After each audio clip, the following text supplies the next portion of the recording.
Panoorin nyo ito mga idol, ganito binastos ng champion ang Pinoy dahil dayo. Ngunit pinatulog ito ni Kabayan sa isang suntok at naging world champion. Lagi niyong sundan, huwag magpapahuli. Pag-usapan ni bakbakan. Isa sa pinakamahirap na laban ng isang Pinoy boxer ang pagdayo sa ibang bansa upang sagupain ang kanilang champion. Mark Magnifico Magsayo, bagsak na naman! At agawin mismo ang titulo sa bakuran ng kampiyon. To pick his punches and he can't find the clean shot and he falls down. Isa rito si Dave Apolinario, ang Doberman ng General Santos City. May 21 panalo, 14 ang knockout, tahimik sa labas ng ring, pero mabagsik kapag nagsimula na ang laban. Dahil sa sunod-sunod niyang panalo, dumating ang pagkakataong ipinagdarasal ng bawat boxer, isang world title fight, ang destinasyon, South Africa. Sa kabilang sulok, ang hometown hero na si Gideon Butilesi, isang 3-division world champion, veterano, at suportado ng buong arena. Before we fight, I already have a game plan. I will knock him out. Alam ng kampo ni Apolinario na mahirap manalo kapag umabot sa desisyon, kaya iisa lang ang misyon, tapusin agad ang laban. Bago yan, palike at subscribe na lang kasama ang bell. Malaking tulong yan sa aming mga content creator. Pagbukas ng unang round, parehong kalmado ang dalawang mandirigma. Parehong naghahanap ng tamang tiyempo. Si Dave Apolinario kontra sa South African fighter na si Gideon Butilesi. So hindi rin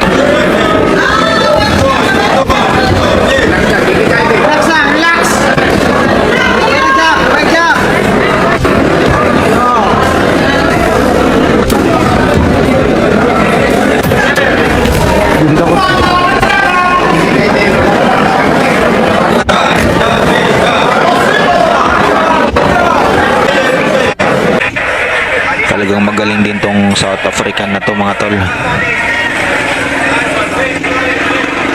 So pinaglabanan dito mga tol ang titulong kuan ay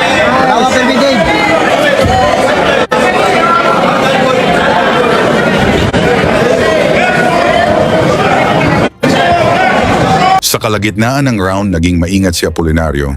Pinag-aralan ng kahinaan ng champion at humanap ng pagkakataon na pabagsakin ito.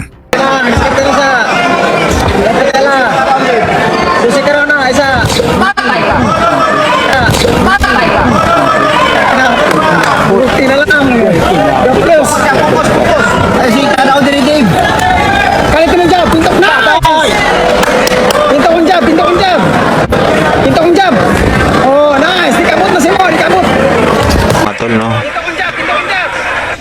Talagang tumama ng husto yung ano niya, solido. Napaatras yung kalaban. Ramdam siguro ang sakit nun.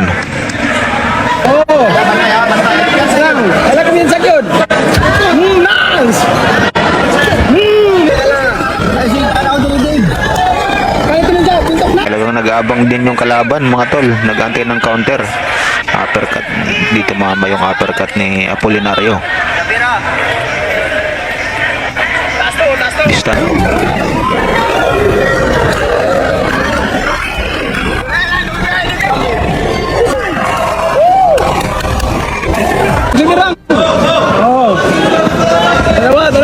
Ngunit sa isang iglap, nagpakawala si Apolinario ng isang napakabilis na suntok. Malinis ang tama, agad bumagsak ang kampiyon. Natahimik ang buong venue. Sinubukan pa niyang tumayo, pero hindi na siya nakabawi. Kaya agad nang pinahinto ng referee ang laban. Knockout. 11 segundo lamang sa unang round. Isa sa pinakamabilis na knockout sa isang world title fight. At sa gabing iyon, isang Pinoy ang umuwi bilang bagong IBO Flyweight World Champion, si Dave Apolinario. Ngayon naman, ano ang masabi niyo sa pinakita ni Apolinario? I-comment ang inyong opinyon at isama rin ang inyong lugar para makita natin kung saan sa ang panig ng mundo umaabot ang suporta ng mga Pilipino kay Dave Apolinario.